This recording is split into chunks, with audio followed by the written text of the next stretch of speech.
네, 오늘 저희가 읽어볼 말씀은요, 이 사무엘상 말씀입니다. 근데 놀랍게도 이 유대인들은 이 나팔절이라는 절기에 이 사무엘상을 읽게 되어 있습니다. 나팔절 어떤 날입니까? 우리 예수 그리스도께서, 우리 신랑 되신 예수 그리스도께서 다시 오실 것으로 예상되는 날. 그러니까 그 날과 시는 아무도 모르지만 우리를 이 땅에 데리고 오셔서 우리를 완전히 새로운 나라, 그 새하늘 새 땅으로 인도하실 것으로 예상되는 그날, 놀랍게 이 사무엘상을 읽도록 되어 있다는 것입니다. 그럼 오늘 말씀 한번 같이 읽어보도록 하겠습니다. 에브라임 산지 라마다임 소빔에 에브라임 사람 엘가나라는 사람이 있었으니 그는 여로암의 아들이요 엘리후의 손자요 도우의 증손이요 숲의 현손이더라. 그에게 두 아내가 있었으니 한 사람의 이름은 한나요 한 사람의 이름은 분인나라. 분인나에게는 자식이 있고 한나에게는 자식이 없었더라. 자, 지금 사무엘상 1장부터 지금 이 에브라임 산지에 사는 지금 에브라임 사람 엘가나라는 이 한 가정으로부터 지금 이 옛 시대로부터 넘어가 새 시대로 넘어가는 이 전환점이 지금 이 작은 가정에서부터 시작하고 있습니다. 자, 근데 이 가정을 소개하기를 지금 에브라임 산지라고 말해주고 있어요. 여기 라마다임 소빔은 성경에서 이 사무엘의 고향으로 나타나는 라마입니다. 라마. 이런 문맥을 알고 있는 지금 이 NLT 버전 성경은 그냥 라마라고 지금 표현해주고 있는 것을 볼 수가 있죠. 이 에브라임 산지에 지금 이 에브라임 사람 엘가나가 있다라고 말해주고 있는데, 이 엘가나가 이 에브라임 지파 사람이라는 게 아니에요. 이 에브라임 지역에 살고 있지만 지금 이 족보를 또 얘기해주고 있죠. 이 엘가나의 족보를 얘기해주고 있는데, 이 족보를 역대상에서 따라가다 보면 지금 레위인의 족보라는 것을 우리는 발견할 수가 있습니다. 그러니까 지금 이 전환점에 하나님께서는 이 에브라임 산지와 이 레위인의 가정에 찾아와 주시는 것을 볼 수가 있어요. 자, 지금 제가 이것을 왜 얘기하냐면 이것이 지금 엄청난 하나님의 메시지를 드러내는 이 키포인트가 되기 때문입니다. 이거 잘 기억해 주시고요. 지금 이 이야기가 이 사사시대에서 막 왕정시대로 넘어가지만 아직 사사시대에 위치한 그러한 이야기입니다. 그러니까 이것을 저희가 좀 더 잘 이해하려면 이 사사시대를 조금 더 이해할 필요가 있어요.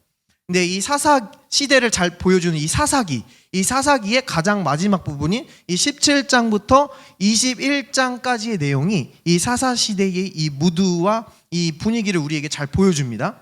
자, 그런데 이것이 사사기 맨 마지막에 위치해 있다고 해서 사사기 후반부의 이야기를 보여주는 것이 아니라 이 17장부터 21장은 그 아펜딕스, 그 부록과 같은 개념이에요. 그래서 이 사사기 전반적인 그 분위기와 내용을 우리에게 잘 보여주고 있습니다. 어떤 큰 역할을 하고 있는데 길게 얘기하면 이것은 또 다른 설교가 될 수 있으니까 제가 짤막하게 지금 이 부록에 담겨있는 내용들을 말씀해 드리도록 하겠습니다. 자, 이 첫 번째 부록, 이 첫 번째 이야기에서는 어떤 이야기가 지금 나오고 있냐면요, 여기도 주요 배경이 지금 에브라임 산지로 나타나고 있어요. 그리고 이 에브라임 산지에 사는 미가라는 사람을 지금 등장시킵니다. 자, 그 에브라임 산지가 계속 왜 나오는 거냐면 그 당시 에브라임 산지에는 이 실로라는 도시가 있었는데, 이 실로라는 도시에 이 하나님의 성막, 언약궤가 있는 이 하나님의 전이 바로 이 에브라임 산지 실로의 위치에 있었습니다. 그런 에브라임 산지에 지금 미가라는 사람이 나오는데, 이 사람이 어떤 사람이냐면 은으로 우상을 만들었어요. 그리고 그 자신의 아들 중 한 명을 그 우상을 섬기는 제사장으로 만들어 버립니다. 참 묘한 분위기죠. 가장 거룩해야 할 것 같은 그 에브라임 산지에 지금 우상을 섬기는 제사장을 둔 그런 미가라는 사람이 등장하는 것을 볼 수가 있어요. 자, 그런데 더 놀라운 것은요, 이제 그 유다 베들레헴으로부터 한 레위인이 자신의 거류지를 찾아서 떠돌아다니다가 이 미가라는 사람을 만나게 됩니다. 자, 근데 왜 갑자기 레위인이 유다 베들레헴에서 나오냐면요, 자, 이 지금 가나안 땅에 정착한 이 사사기 시대에는요, 광야 시대와는 다르게 성막 주변에 이렇게 모여 살지 않았어요. 각자 지파가 분배받은 땅에서 이 사람들이 살고 있었습니다. 그런데 이 레위인들, 이 성막 봉사를 하는 이 레위인들은 따로 기업이 없었습니다. 그 레위인의 그 직분 자체가 기업이라고 말해주고 있어요. 그렇지만 실제적으로 이 레위인들이 살아가야 했기 때문에 하나님께서는 이 도피성을 비롯해서 여러 성들을 그들에게 지정해 주셔서 각 지파에 이렇게 흩어져서 살고 있었습니다. 그리고 그 당시에 레위인들은 어떻게 살았냐면 다른 지파의 사람들이 가져다 주는 그 11조에 의해서 살아갈 수가 있었어요. 그리고 그 당시에는요, 이 광야 시대에는 동물을 잡지 못했습니다. 예배 드릴 때만 동물을 잡아서 고기를 먹을 수 있었는데, 이 사사 시대에는 고기는 먹을 수 있었지만 아무나 못 먹었어요. 왜냐하면 굉장히 부유한 가정에서만 먹을 수 있었어요. 그러니까 그들이 고기를 먹을 수 있는 것은 이 제사를 드릴 때, 하나님께 예배를 드릴 때만 먹을 수가 있었습니다. 자, 그러니까 무슨 말이냐면 지금 이 이스라엘 지파 사람들이 하나님에 대한 신앙을 잃고 믿음을 잃고 하나님께 제사를 드리지 않고 11조를 드리지 않는다면 이 레위인의 사람의 이 신앙생활, 이 실제적인 삶은 굉장히 어려워졌다라는 겁니다. 그래서 지금 이 레위인이 자신의 거류지를 찾아 떠돌아다니고 있다는 것은 지금 이 이스라엘 백성들이 신앙을 잃어버리고 이 하나님께 제사를 제대로 드리지 않고 지금 그 성막 봉사 체계가 무너지고 있는 그런 영적 침체를 지금 우리에게 보여주고 있다는 겁니다. 자, 이러한 영적 침체 가운데 이 레위인이 떠돌아다니다가 에브라임 산지에서 미가를 만납니다. 근데 이 미가가 굉장히 재밌는 제안을 합니다. 혹시 우리 지금 여기 집에 은으로 만든 이 신이 있는데 우리 집에서 제사장을 좀 해주실 수 있습니까? 내가 연봉도 주고 옷도 주고 떡도 주겠습니다. 이런 아주 좋은 딜을 해요. 이 연봉 협상을 이 레위인이 받아들입니다. 그래서 이 미가 집의 개인 제사장이 되는 모습을 우리에게 보여줍니다. 자, 그런데 더 놀라운 사실은요, 이 당시에 이 12지파 중에 단 지파라는 이 지파가 그 유업으로 받은 땅을 정복하지 못했어요. 그 가나안 사람들을 몰아내지 못하고 그렇게 힘들게 있다가 그렇게 떠돌아다니다가 지금 이 미가를 만나게 됩니다. 이 단지파의 위치는요, 이 블레셋과 국경을 맞이하고 있었고 지금 막 전쟁이 일어나고 있는 그 가자지구 있죠. 그 가자지구 위치가 바로 이 단지파의 그 영토입니다. 근데 그 당시에도 거기를 정복하지를 못했어요. 그리고 떠돌아다니다가 이 미가를 만나게 돼요. 이 미가 집 보니까 은으로 만든 신도 있고 제사장도 있어요.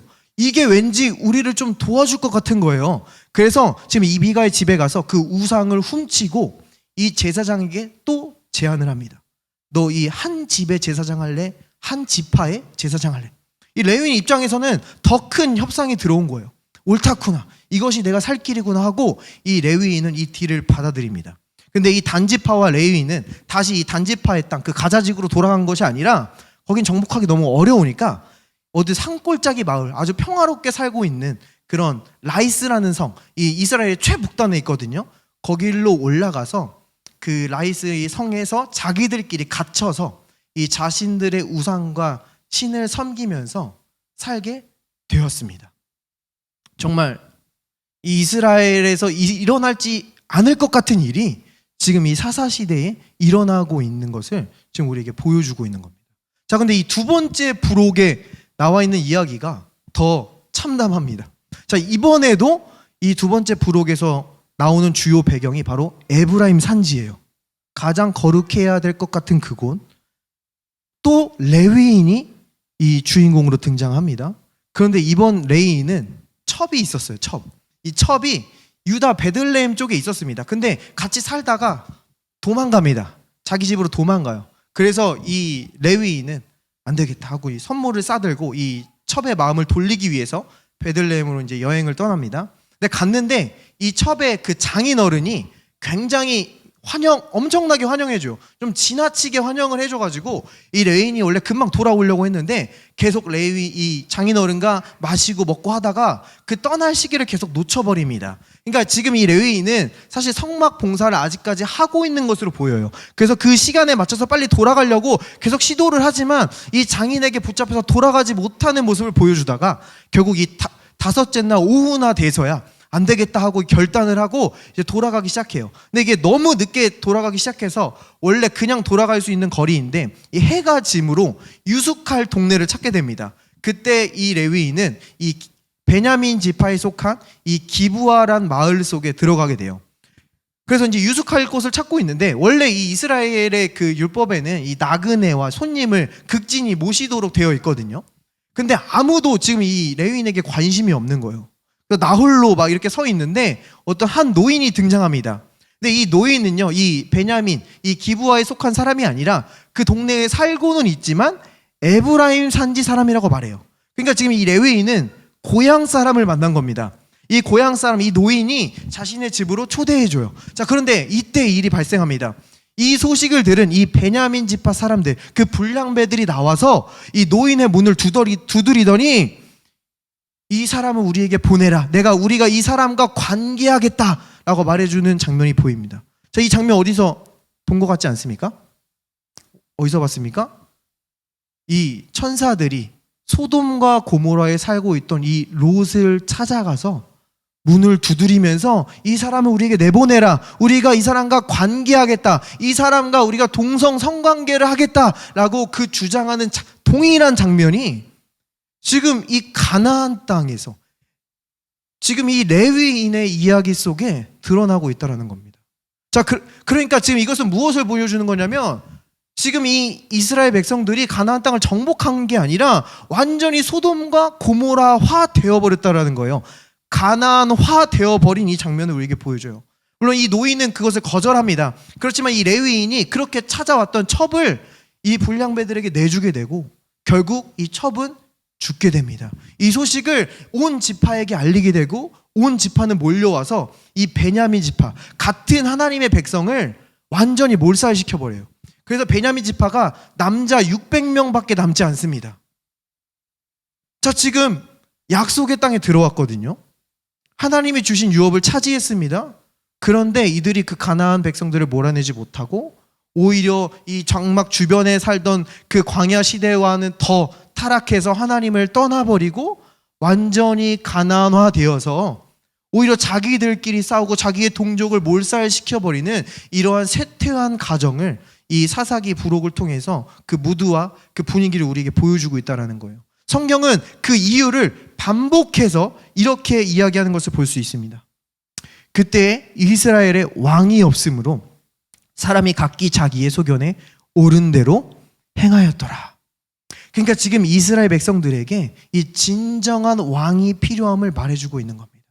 각기 자신의 소견대로 옳은 대로 행하는 그 옛 시대를 끝내버리고 이 가나안화 되어가면서 하나님을 섬기지 못한 옛 시대를 끝내버리고 이 하나님이 택하신 왕이 와서 그들을 진정으로 강하게 하고 그 가나안 땅을 정복하게 하고 온전히 하나님만을 섬기게 할 그 새로운 시대가 필요함을 지금 우리에게 말해주고 있다는 것입니다. 자, 그런데 하나님께서는요, 놀랍게 이 전환점, 이 옛 시대에서 새 시대로 넘어가는 이 터닝 포인트에 다시 한번 에브라임 산지와 이 레위인을 그 무대의 중앙으로 데려오시는 것을 볼 수가 있어요. 가장 거룩해야 하지만 완전히 타락해버린 이 장소와 이 사람을 다시 무대의 중앙으로 데려오시사 특별히 또 불임으로 이 고통받고 있는 이 한 여인의 신음소리를 들으시사 가장 연약한 곳에, 가장 타락한 곳에, 가장 가망성이 없는 곳에 그분의 은혜를 흘려보내주시는 것을 우리는 보게 됩니다. 마치 물이 높은 곳에서 낮은 곳으로 흐르듯이 이 은혜는 가장 약한 곳으로, 가장 부족한 곳으로, 가장 가망성이 없는 곳으로 흐른다는 그 은혜의 본질을 지금 우리에게 드러내주고 있다라는 것입니다.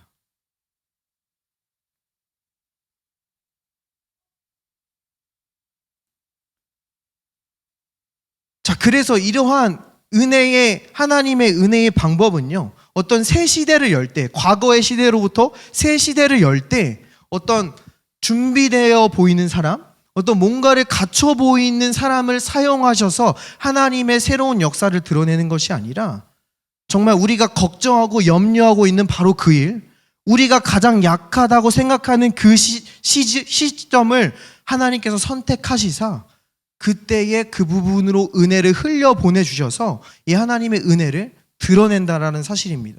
자, 그래서 이러한 은혜 원리를 잘 아는 사도 바울은 이렇게 고백하고 있는 것을 볼 수가 있습니다. 나에게 이르시기를 내 은혜가 내게 족하도다. 이는 내 능력이 약한 데서 온전하여짐이라 하신지라. 그러므로 도리어 크게 기뻐함으로 나의 여러 약한 것들에 대하여 자랑하리니 이는 그리스도의 능력이 내게 머물게 하려 함이라. 주님께서는 사도 바울에게 말씀하셨어요. 내 은혜가 내게 족하도다.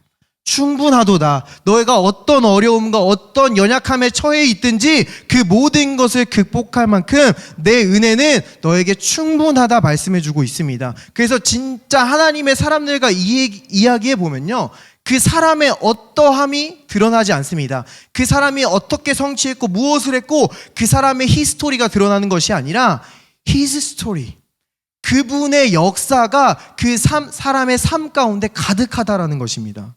그래서 이 세상 사람들이 보기에는 이 세상 사람과 이 하나님의 사람이 이룬 것이, 이 성취한 것이 동일하게 보일 수 있거든요. 근데 그 과정이 완전히 다르다는 거예요.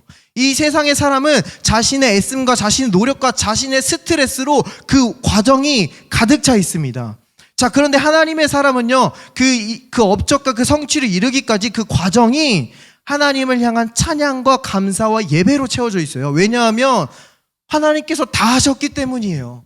하나님께서 다 하셨기 때문에 그 과정이 감사와 예배로 채워지는 겁니다. 자, 이 세상 사람의 성취를 보면요, 그가 많은 것을 이룬 것처럼 보이지만 사실 이 인간의 노력과 스트레스는 반드시 그 fallback, 그 되돌아감이 반드시 있어요. 반드시 보상을 요구합니다. 마치 많은 사람, 돈을 많이 모은 사람이 그 돈으로 자신의 건강을 치료하기 위해서 병원비로 다 소진해버리는 것과 같은 이치입니다. 자, 그런데 이 은혜로 세워진 사람을 보면요, 이 모든 것을 주님이 세우셨기에, 하나님이 세우셨기에 하나님이 유지하시는 줄 믿습니다. 자, 그래서 하나님께서는요, 이 새로운 시대를 여실 때 나의 어떤 잘남, 내가 가장 잘 나갈 때, 내가 할 수 있을 것 같을 때 그들을 들어서 사용하시는 것이 아니라 이 가장 약한 자를 가장 가망성 없는 그 시즌에 하나님의 놀라운 은혜를 부으시사 그분의 영광을 드러내신다라는 거예요. 자, 다시 이 한나의 이야기로 돌아오면요, 하나님께서 이 에브라임 산지의 이 레위인, 그 약한 곳, 그 넘어진 곳을 택하셔서 은혜를 부으셨습니다. 그래서 이 불임 가운데 있던 이 한나를 통해서 하나님이 새 역사를 쓰시려고 해요. 자, 그런데 이 한나를 고통스럽게 하고 그 은혜로 새 시대로 나아가게 하는데 방해하는 것이 등장합니다.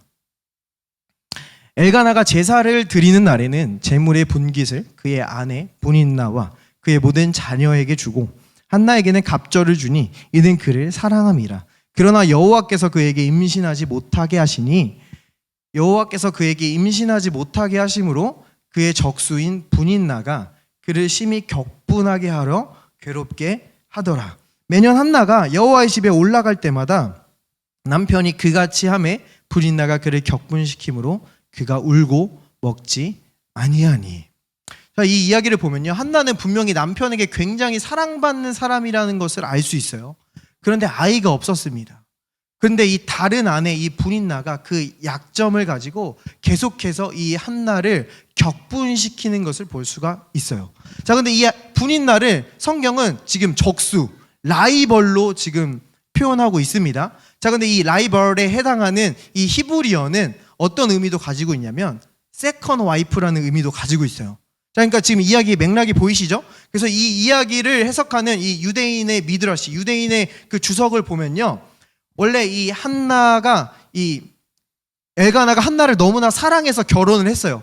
근데 아이를 갖지 못하니까 이 두 번째 부인 분인나와 결혼을 해서 아이를 만들게 됩니다. 근데 이 두 번째 부인이 이 첫 번째 부인을 공격하게 되는 것이죠. 자, 이 이야기도 어디서 본 것 같지 않습니까? 네, 바로 이 아브람의 이야기 속에서 이 사라와 그 종 하갈의 이야기 가운데서 이 이야기를 찾을 수 있습니다. 성경은 이렇게 말하고 있습니다. 아브라함이 하갈과 동침하였더니 하갈이 임신함에 그가 자신의 임신함을 알고 그의 여주인을 멸시한지라. 그러니까 하나님께서 분명히 이삭을 약속하셨는데 그 아브라함이 믿지 못하겠는 거예요. 내 나이에, 내 힘에, 내 환경에 그게 가능해? 그래서 그것을 믿지 못하고 이 종 하갈과 동침함으로 이스마엘을 낳게 됩니다. 그런데 이 자기의, 자기 꾀, 자기 지혜는 이 자신에게 도움이 될 것처럼 보이지만 그거 아무 도움이 되지 못하고 오히려 지금 방해가 되고 그를 아프게 하고 있는 그러한 상황으로 그를 인도하고 있었다라는 거예요. 그런데 이 성경의 갈라디아서에 보면요, 이 사라와 하갈을 은혜와 율법에 비유하고 있습니다. 그리고 이 율법인 하갈을 내어 버리라 라고 말해주고 있어요. 왜냐하면 우리를 은혜에서 떨어뜨리기 때문입니다. 지금 이 한나도 동일한 상황이었어요. 하나님의 이 새 시대 새 은혜 가운데로 나아갈 때에 이 분인나 이 율법 이 자기의가 우리를 정지하고 우리를 하나님의 은혜 가운데로 나아가는 것을 방해하고 있었다는 겁니다. 자, 그럼 하나님께서는 도대체 어떻게 이 율법의 정죄와 자기의를 넘어서 이 한나를 새 시대 새 은혜로 초대할 수 있었던 것입니까? 말씀 계속 보겠습니다. 그들이 실로에서 먹고 마신 후에 한나가 일어나니 그때 제사장 엘리는 여호와의 전 문설주 곁 의자에 앉아 있었더라. 한나가 마음이 괴로워서 여호와께 기도하고 통곡하며. 자, 이 한나가 그 다음에 한 행동은 실로에 가서 먹고 마셨다라고 말해주고 있죠. 자, 이 실로 아까 어떤 곳이라고 했습니까? 하나님의 전, 이 하나님의 임재가 있는 언약궤가 있는 곳입니다. 그러니까 이 하나님의 임재가 있는 곳에 나아가 먹고 마셨다. 자, 이 먹고 마신다라는 의미는 이 가나안 시대의 예배를 의미해요. 자, 이 예배를 의미하는 이것을 잘 설명해 준 신명기 말씀 한번 보겠습니다. 내 하나님 여호와 앞 곧 여호와께서 그의 이름을 두시려고 택하신 곳에서 내 곡식과 내 포도주와 기름의 11조를 먹으며 또 내 소와 양의 처음 난 것을 먹고 내 하나님 여호와 경외하기를 항상 배울 것이니라. 자, 여기 보면요, 이 11조 이 재물 누가 먹습니까? 예배 드리는 사람이 먹습니다. 그러니까 이 예배의 개념을 잘 보여주고 있는 거예요. 우리가 예배를 통해서 하나님께 뭔가 드리는 것처럼 보이지만 사실 하나님께서는 이 예배를 통해서 우리를 먹이시고 우리의 유익을 위하여 하신다라는 겁니다. 지금 제가 설교하지만 저는 여러분에게 계시를 줄 수 없습니다. 하나님께서 주시는 줄 믿습니다. 자, 또한 이 가나안 땅에서 이 재물이 너무 많아서 하나님께 드릴 것이 너무 많아서 이 먼 땅에서 실로까지 오면 힘들잖아요. 그럴 경우에는 어떻게 하라고 나와 있냐면요, 내 마음에 원하는 모든 것을 그 돈으로 사되, 그러니까 이 소나 양 같은 거를 바칠 거를 팔아서 돈으로 만든 다음에 이 실로로 와서 다시 그 근처에서 사는 거예요. 사되 소나 양이나 포도주나 독주 등 내 마음에 원하는 모든 것을 구하고 거기 내 하나님 여호와 앞에서 너와 내 권속이 함께 먹고 즐거워할 것이며 내 성읍에 거주하는 레위인은 너희 중에 분깃이나 기업이 없는 자이니 또한 저버리지 말지니라. 자, 여기서 지금 이것은 무엇을 보여주고 있는 거냐면요, 지금 이 하나님 앞에 나아가는 이 예배는 잔치라고 지금 우리에게 말해주고 있는 거예요. 그러니까 그 당시에 고기를 쉽게 먹지 못했잖아요. 그래서 이 하나님께 예배 드릴 때면 이 친척 가족 다 모아서 그 성에 살고 있는 레위인까지 다 데리고 이 하나님 앞에 나와서 먹고 즐거워하는 것, 그것이 바로 예배다라고 지금 우리에게 말해주고 있는 겁니다. 자, 그런데 이 예배는 지금 우리의 어떠함을 즐거워 기뻐하는 것이 아니라 이 하나님이 주신 것, 이 가나안 땅에 들어와서 우리가 파지 않은 우물물을 먹고 우리가 심지 않은 이 포도나무 열매를 취하는 이 하나님이 하신 일에 대해서 기뻐하고 즐거워하는 것을 말해주는 거예요. 자, 근데 좀 전에 보면은 분명히 한나가 먹지 못했거든요. 이 분인난과 격분케 해서 먹지 못했습니다. 보면은 매년 한나가 여호와의 집에 올라갈 때마다 남편이 귀같이 하매, 지금 남편이 올라갈 때마다 한나에게 더 갑절의 은혜를 줬어요. 그러니까 분인나가 그를 격분시킴으로 그가 울고 먹지 아니하니. 자, 이 율법과 자기의가 끝까지 우리가 하나님 앞에 나아가서 그 하나님이 하신 일을 기뻐하고 즐거워하는 것을 방해하는 것을 우리에게 보여줍니다. 자꾸 내 상황, 내 처지, 내 형편에 집중하게 함으로 이 하나님이 하신 일을 기뻐하고 즐거워하지 못하게 한다는 거예요.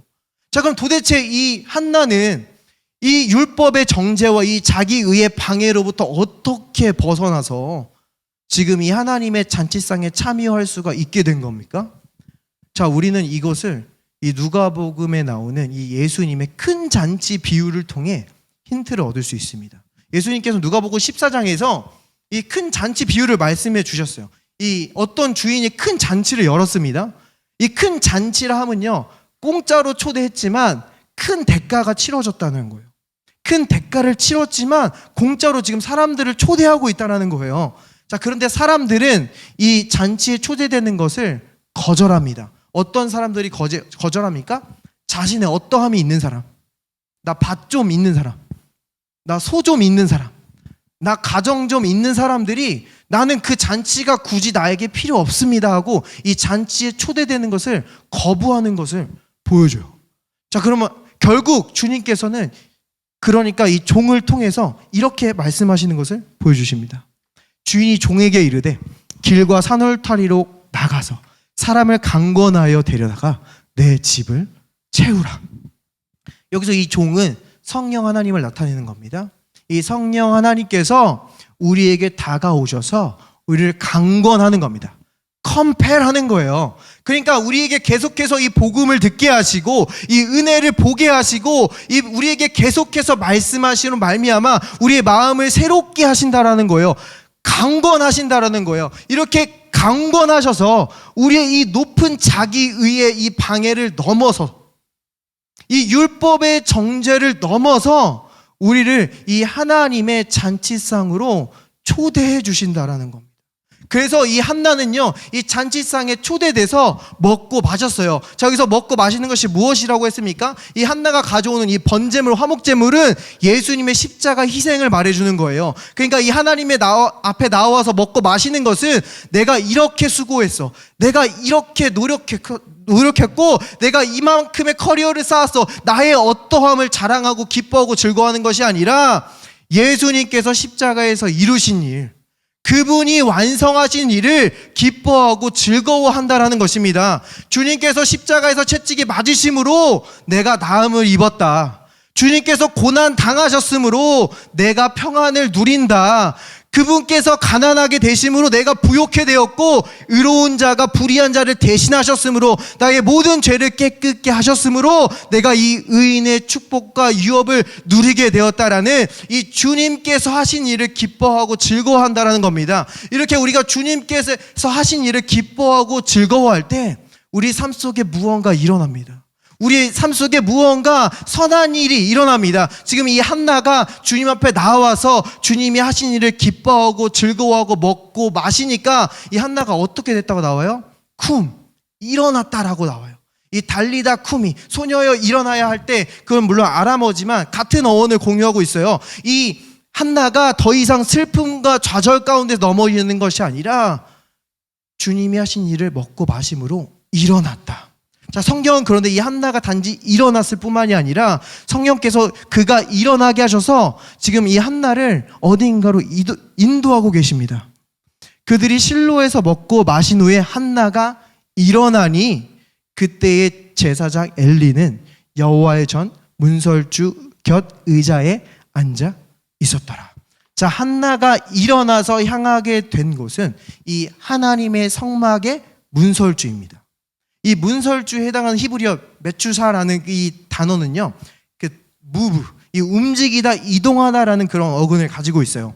그리고 실제적으로 이 문은 한 영역에서 다른 영역으로 넘어가는 역할을 합니다. 그리고 이 특별히 이 성막의 문은요, 인간의 영역에서 이 하나님의 영역으로 넘어가는 역할을 하고 있어요. 그래서 성경에서 보면 이 문설주와 이 문이 하나님의 이 새로운 일을 나타낼 때, 하나님의 이 새로운 차원의 은혜가 있을 때 이 문이 상징적으로 사용되는 것을 볼 수가 있어요. 이 하나님께서 임신하지 못하고 있던 이 사라에게 찾아오셔서 너가 내년에 이맘쯤에 아기를 가지게 될 것이다 선포하고 말씀하실 때 사라는 장막 문에서 이 이야기를 듣고 자기의 인생에 완전히 새로운 차원으로 넘어가 의학적으로 설명이 불가능한 임신을 하고 이삭을 낳게 되었으며, 이 수넴 여인이 이 아들을 잃고 그 아들이 죽어 있을 때 엘리사가 그에게 찾아와셔서 이 문을 닫고 이 아이가 새로운 부활의 문을 열 수 있도록 새로운 그러한 차원으로 넘어가게 되었으며,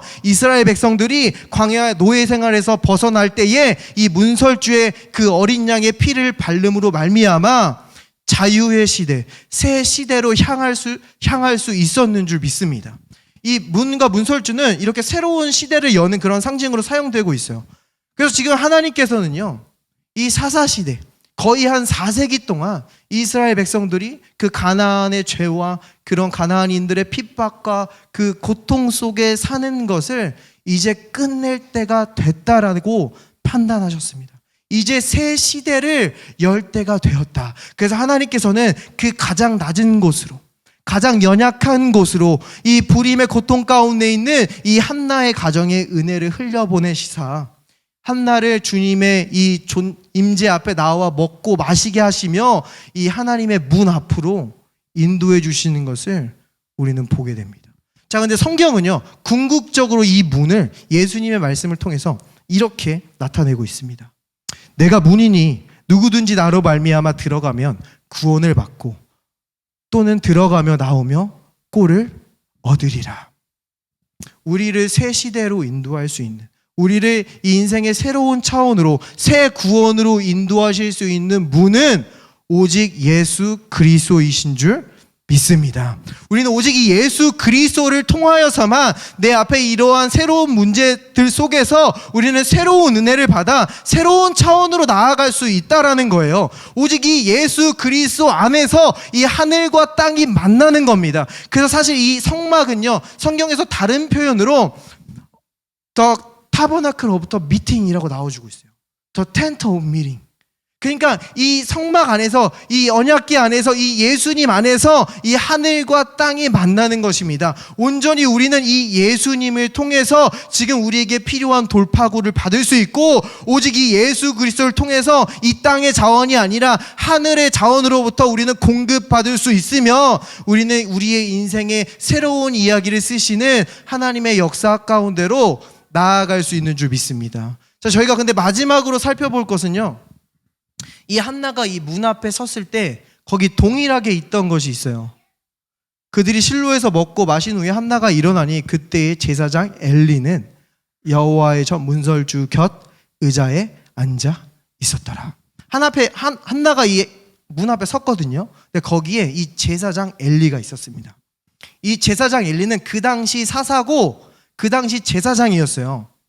그러니까 이 엘리가 나타내 주는 것은 이 옛 시대, 율법 아래에서 전혀 가망성이 없는 옛 방식을 나타내 주고 있는 겁니다. 그래서 지금 이 엘리는 성경이 이 눈이 어두워져 가는 사람, 이 맹인, 소경으로 표현을 하고 있어요. 그래서 이 엘리는 한나가 기도하러 나왔을 때 그가 기도하는 것이 아니라 술 취한 줄 알았어요. 그러니까 전혀 분별할 수 없는 모습을 지금 우리에게 보여주고 있는 겁니다. 사실 이 제사장은요, 이 하나님의 사람들이 하나님 앞에 나아갈 때에 그들을 이 문으로 들어갈 수 있도록 도와주는 역할을 하는 거거든요. 하나님의 임재 가운데로 들어갈 수 있도록 도와줘야 되는데, 지금 오히려 이 옛 방식, 이 제사장은 오히려 지금 방해가 되고 있는 모습을 보여줍니다. 신약 성경에서는 똑같이 이 율법 아래에서 이 천국문으로 들어가는 것을 방해하는 사람들을 우리에게 보여주고 있습니다.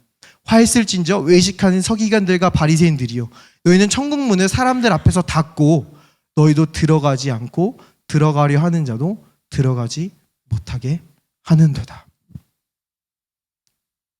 자, 이 엘리, 이 율법 아래에 있던 서기관과 바리새인들이 왜 이 바로 옆에 있는 천국문을 발견하지 못하고 자신도 들어가지도 못하고 들어가려는 사람들을 방해했던 이유가 뭔지 아십니까?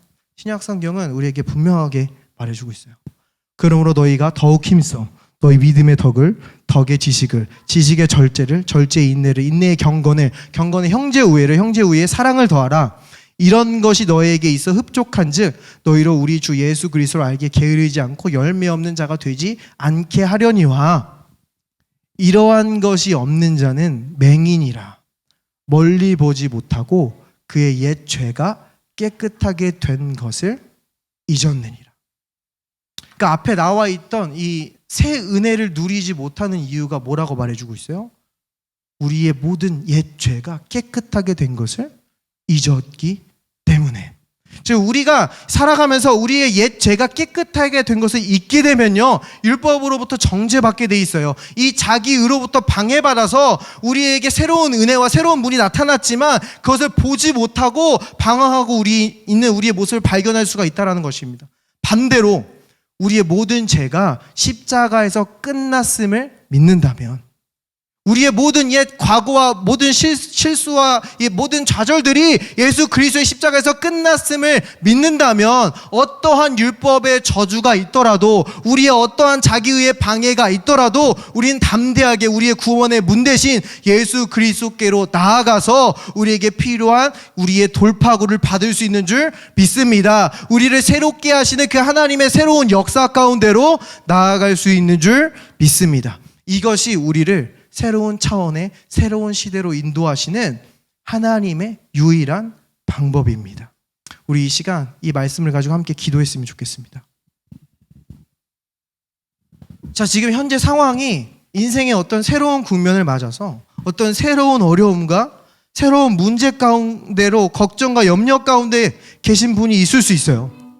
자, 그런데 하나님께서는 오늘 이 말씀을 우리에게 보내주심으로 우리에게 분명히 말씀하십니다.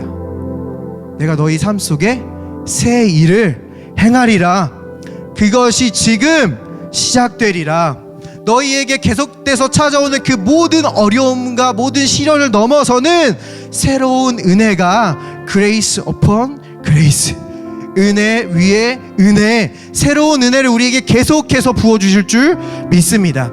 이 지금 그레이스 하우스도 이 새로운 장소에서 새로운 국면에 맞이해 있어요. 여러분 이 그레이스 하우스에 속한 여러분 모두에게도 하나님께서 새 일을 행하실 것입니다. 자, 근데 우리가 이 새로운 일 가운데 이 새로운 국면을 맞이했을 때 우리가 조금 긴장될 수 있어요. 우리가 조금 두렵고 걱정될 수 있어요. 내 모습이 아직 좀 준비가 되지 않은 것처럼 느껴질 수 있거든요. 저도 이 새로운 은혜의 흐름을 따라갈 때에 어떤 좀 훌륭하게 쓰임받는 그런 하나님의 사람들을 보면서 좀 부러워하고, 주님, 저는 어떻게 하면 저렇게 쓰임받을 수 있고 사용될 수 있습니까? 그렇게 기도했던 적도 있어요. 근데 그럴 때마다 하나님께서 저에게 말씀하시는 것은요, 그들의 어떠함 때문에 내가 그들을 들어 쓴 것이 아니라 내가 그들을 들었었기 때문에 그들이 빛날 수 있는 것이다 말씀해 주셨습니다. 그러니까 우리가 이 새 시대의 새로운 문을 여는 것은요, 우리의 어떠함과는 전혀 상관이 없습니다. 이 옛 시대의 옛 방식은 나의 노력, 나의 어떠함, 내가 하나님을 얼마나 사랑하는지에 관한 것이거든요. 근데 이 새 시대의 새 방법은 하나님께서 우리를 얼마나 사랑하시는지에 관한 것입니다.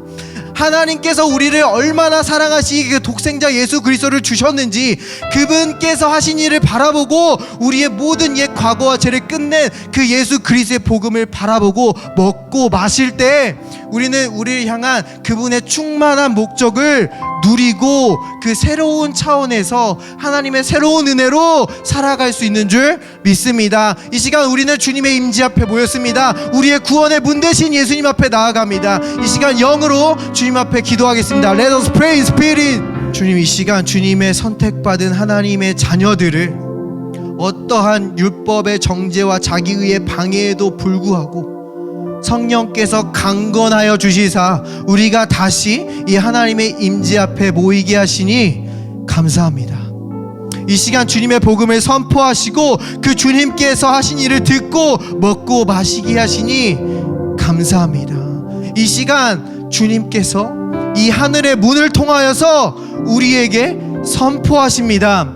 이 세상의 어떠한 악한 관계를 뛰어넘는 하늘의 지혜가 이 모든 하나님의 자녀들에게 임할지어다. 이 세상의 어떠한 궁핍을 넘어서는 이 하늘의 자원으로부터 하나님의 공급이 있을지어다. 이번 한 주를 살아가는 우리 모든 그레이스하우스의 삶 가운데 새로운 하나님의 사람들을 만나게 하시고 새로운 기회들을 발견하게 하시사 하나님께서 예비하신 그 모든 충만함들을 우리가 누리게 하여 주시옵소서. 이 모든 말씀 예수님의 이름으로 기도합니다. 아멘. 이 시간 아직 예수 그리스도를 나의 구주로 영접하지 않으신 분이 있다면 저와 함께 이렇게 기도했으면 좋겠습니다. 주님께서 나의 모든 죄를 십자가에서 완전히 끝내셨습니다. 저는 그리스도 안에서 하나님의 의입니다. 감사합니다. 예수님의 이름으로 기도합니다. 아멘. Praise the Lord.